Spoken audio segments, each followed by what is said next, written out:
When it comes to the Gospels, Matthew, Mark, Luke, and John, that is the very foundation of the Christian faith. But what if I told you that those four Gospels are not, in fact, an eyewitness account of what Jesus said or did? They are stories from the 2nd century. Now, you will see when you research this that the Gospels that we hold today, the manuscripts, we can only date them back to the 2nd century. Jesus supposedly died around 33 AD. Now, you will see that scholars agree that the stories was wrote within Jesus' time frame, as close as 40 years. So what they're saying is that the copies that we hold today are copies of copies at best.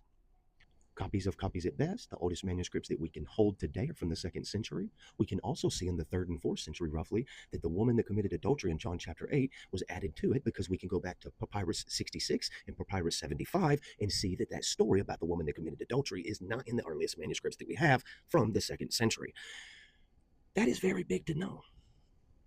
Then you can realize that every pastor going forward at some point believe that this is an eyewitness account of what Jesus said or did. So now they tell you that it is. Now you believe. Now you raise your kids to believe. And then generation goes on, generation goes on, generation goes on. Generation goes by, thousands of years go by.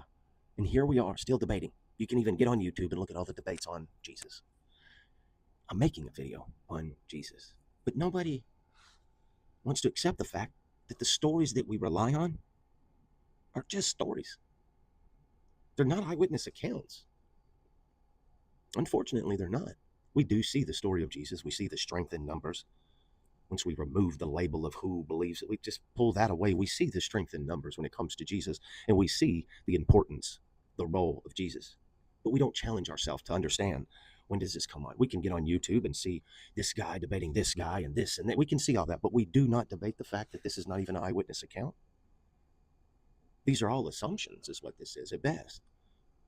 Now, what does that mean going forward? That's the question. Comment down below what you think.